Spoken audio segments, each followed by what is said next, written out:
Okay dear students, आज अपन लोग बड़ा बात करते हैं सेल साइकिल और सेल डिवीजन की। कल बच्चों अपन लोगों ने सेल साइकिल और सेल डिवीजन को स्टार्ट किया था। नो डाउट अपन लोगों ने उस चैप्टर में देखा था what is the meaning of cell cycle and what is cell cycle and what is the difference between cell cycle and cell division. ऐसी तमाम तरीके की बातें अपन लोगों ने कल की थी। इस चैप्टर को अगर अपन लोग फर्दर आगे प्रोसीड करें तो देखिएगा बेटा जी इसके अंदर कौन कौन से स्टेप्स हैं, क्या क्या है इस चैप्टर में, क्या पढ़ेंगे क्या नहीं पढ़ेंगे, वो आज से इसका डिटेल स्टार्ट होने वाली है। तो चैप्टर का नाम था बेटा cell cycle and cell division. Cell cycle and cell division.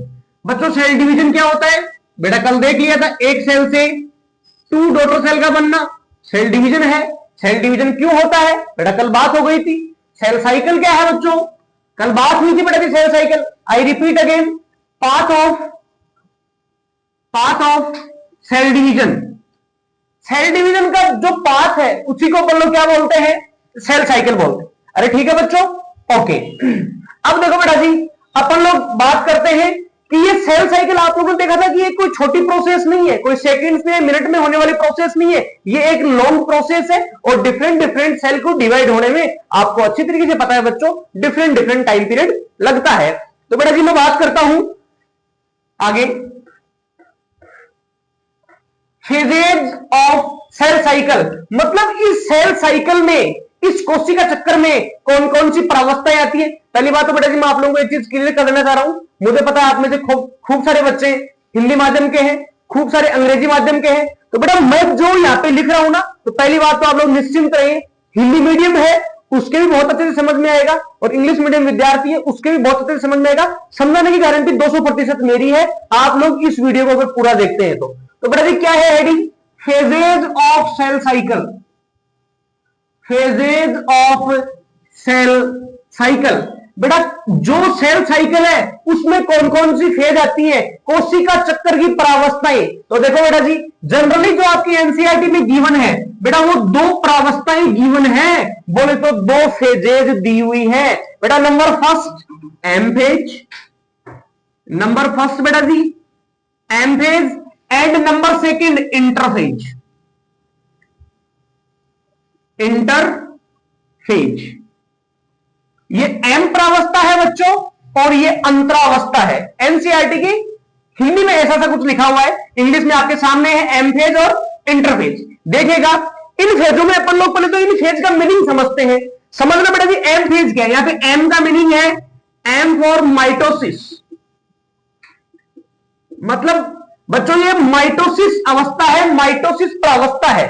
Okay अब देखिएगा बेटा जी ये एक सेल है, इस एक सेल ने डिवीजन किया और ये 2 डॉटर सेल बनाई, 2 पुत्री कोशिकाएं बनाई, 2 संतति कोशिकाएं बनाई। क्या हुआ बेटा जी, एक सेल है डिवीजन करेगी 2 सेल बनेगी, ठीक है बेटा जी। ये 2 सेल बनी तो इसके अंदर बेटा जी क्या हुआ, पहले क्या हुआ देखना, ये एक सेल है बेटा जी, इस सेल के अंदर ये कौन है, इसका न्यूक्लियस है, आपको पता है बच्चों। इस कवरिंग को अपन लोग क्या बोलते हैं बेटा, सेल मेम्ब्रेन या फिर प्लाज्मा मेम्ब्रेन। इसका जो लिक्विड कंटेंट है इसका नाम साइटोप्लाज्म है। तो सुनना, एक सेल डिवीजन करेगी लेकिन ध्यान से सुनना मेरी बात को, पहले इस सेल का न्यूक्लियस डिवाइड होगा।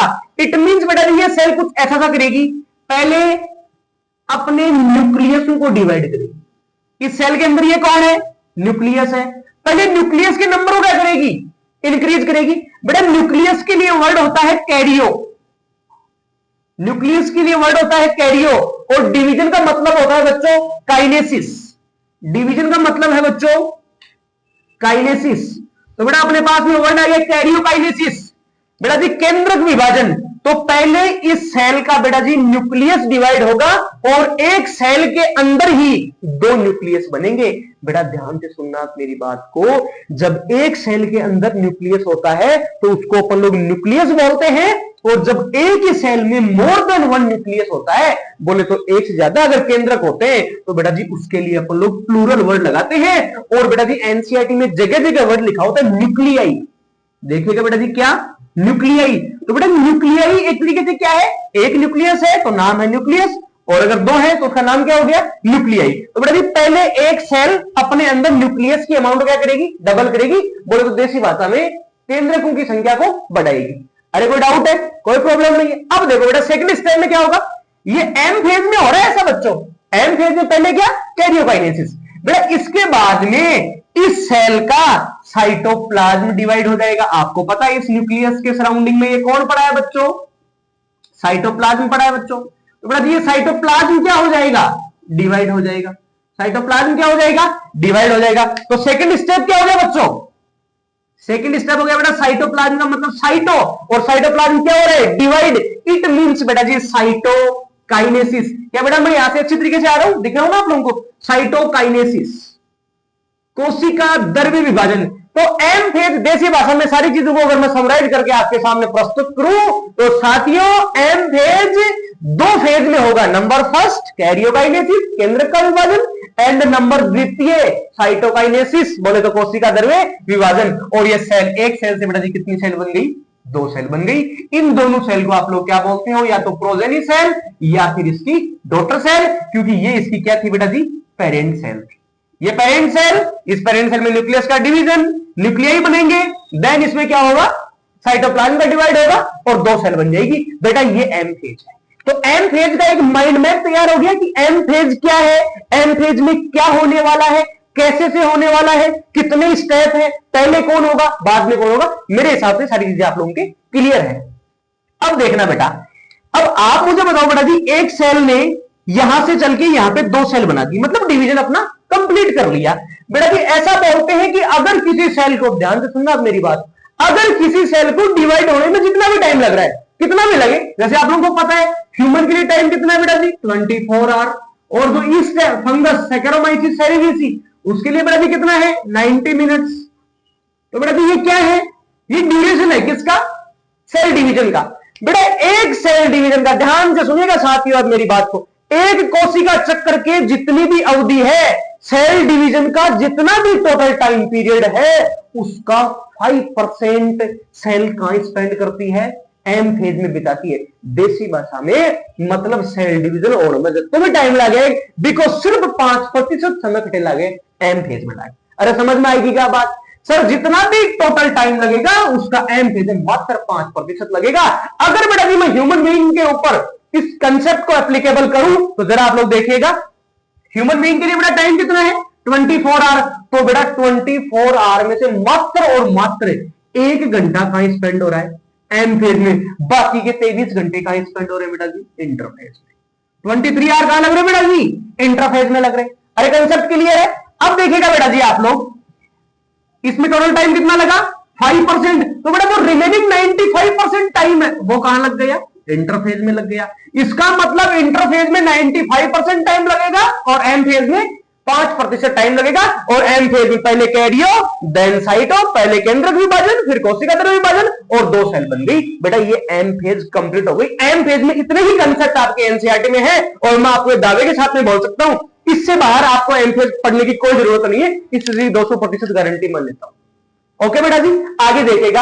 अब इंटरफेस की बात करते हैं। बेटा मैं साइड में हो रहा हूं, वीडियो को या तो पॉज कर लेना या इसका स्क्रीनशॉट ले लेना। हाँ बच्चों एम फेज कंप्लीट बेटा। अब बात करते हैं बेटा अपन लोग इंटरफेस की। तो बेटा मैं इसको तो इरेज ही कर देता हूं, दिमाग में सेट है ना एकदम फुल।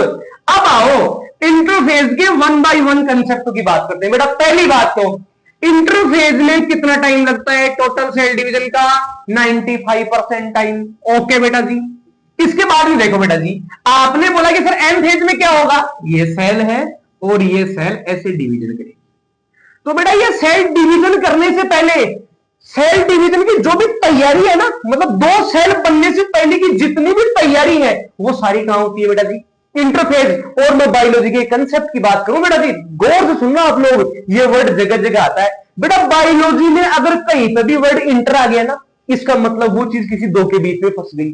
अरे है ना, इसका मतलब ये सेल है बेटा जी, ये डिवीजन करेगी, फिर ये सेल दोबारा बेटा क्या करेगी, अपने जीवन में ग्रोथ करेगी और दोबारा कभी ना कभी क्या होगी, डिवाइड होगी। बेटा ये डिवाइड हो भी सकती है, नहीं भी हो सकती, वो तो अपन लोग कंसेप्ट की बात आगे करेंगे। ऐसे ये सेल भी क्या करेगी, ग्रोथ करेगी, तमाम तरीके के काम करेगी और एक ना एक दिन क्या होगी बेटा जी, डिवाइड होगी। अरे ऐसा होगा तो बेटा जी यहां पे भी डिवीजन हो गया और यहां पे भी डिवीजन हो गया। ध्यान से सुनना मेरी बात को, मतलब यहां पे भी कौन सी फेज, एम फेज। अरे बोलो बच्चों, बोलो बोलो, समझ में आ रहा है ना? अरे बोलो बोलो बोलो। तो ये भी एम फेज और ये क्या है बेटा, ये भी एम फेज, ये भी क्या है, एम फेज। मतलब ये सेकंड एम फेज और ये फर्स्ट एम फेज। अगर मैं कुछ ऐसा बोलूं तो बेटा दो एम फेज के बीच में कोई ना कोई फेज फंसी पड़ी है, इसी का नाम है, इसी का नाम है इंटर फेज। दिमाग में सेट हुआ? बायोलॉजी में, आई रिपीट अगेन, पूरी बायोलॉजी में अगर कहीं पे भी वर्ड लगता है बेटा जी इंटर, इसका मतलब बीच में फंस गई। सर किसके बीच में? जो आगे वर्ड लगा हुआ बेटा उसी के बीच में। तो फेज के बीच में, सर कौन सी फेज के बीच में? दो एम फेजों के बीच में फंसी हुई फेज का नाम इंटरफेज है, अंतरावस्था है। बात खत्म हो गई। अरे समझ में आ रहा है बेटा जी? अब सुनना बेटा जी आप लोग कंसेप्ट को। इस इंटरफेज में टाइम लगा 95%। अरे क्लियर है? अब बेटा जी क्या होगा, इसके अंदर सेल प्रिपरेशन करेगी। इस इंटरफेज में करेगी क्या सर? मतलब यहां से लेके बेटा this is initial point and this is final point. मान लो एक रेफरेंस पॉइंट मान लो, ये अपना प्रारंभिक बिंदु है और ये अपना अंतिम बिंदु है। इसके बीच में सेल डिवाइड होने की तैयारी कर रही है। इसका मतलब बेटा जी देसी भाषा में बोलूं तो इंटरफेज क्या है? तैयारी वाली फेज। बोले तो प्रिपरेशन फेज। क्या है बेटा जी?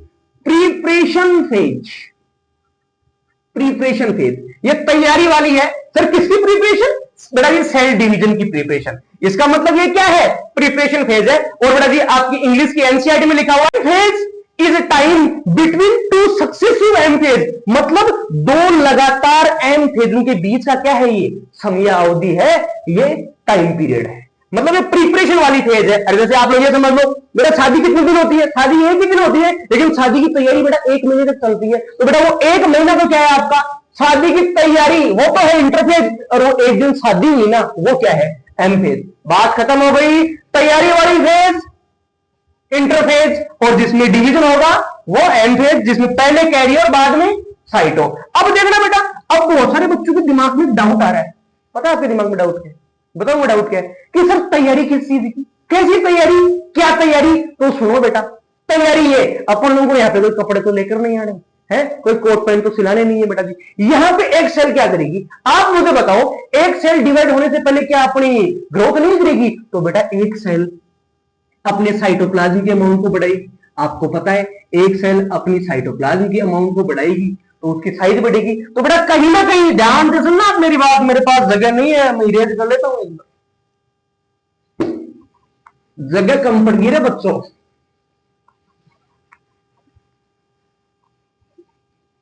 समझ में आ रहा है ना? अरे बोलो, अब आओ। अब सुनना बेटा जी, बेटा एक सेल क्या करेगी? अपने साइटोप्लाज्म के अमाउंट को बढ़ाएगी, ग्रोथ करेगी। ठीक है सर। तो बेटा ये भी एक तरीके से क्या है? ग्रोथ है। एक तरीके से क्या है बेटा जी? ग्रोथ है, वृद्धि है। तो कहीं ना कहीं आपके दिमाग में ये बहुत अच्छी तरीके से सेट है, सेल डिवाइड होने से पहले बेटा ग्रोथ जरूरी है। ओके बेटा जी, सेकंड पॉइंट आप मुझे बताओ, ये सेल बेटा जी क्या अपने अंदर प्रेजेंट न्यूक्लियस में डीएनए की अमाउंट को डबल नहीं करेगी? बिल्कुल डबल करेगी। तो बेटा कहीं ना कहीं synthesis of DNA, synthesis of DNA, DNA का सिंथेसिस करेगी। बेटा इसको आपकी एनसीईआरटी बोलती है एस फेज। S phase. फिर इस सेल को लगेगा कि यार मैंने ग्रोथ भी कर ली, साइटोप्लाज्म भी बढ़ा लिया, डीएनए को भी डबल कर लिया, क्या मैं अब तो डिवाइड हो जाऊं? फिर इस सेल को याद आता है अरे यार थोड़ी सी ग्रोथ करना और बाकी रह गई थी, तो बेटा ये हल्की सी ग्रोथ और कर लेता है, हल्की सी ग्रोथ और कर लेता है। तो बेटा ये अगेन क्या करता है? ये अगेन क्या करता है? ग्रोथ करता है। अब देसी भाषा में बोलूं आपको, इंटरफेज एक फेज है जिसमें 95% समय लगा, प्रिपरेशन वाली फेज है, और ये फेज अगेन 3 पार्ट में डिवाइड होती है। बेटा आई रिपीट अगेन, इंटरफेज 3 पार्ट में डिवाइड होती है। पहली बार इसने ग्रोथ की, पहली बार वृद्धि की, इसलिए जीवन फेज।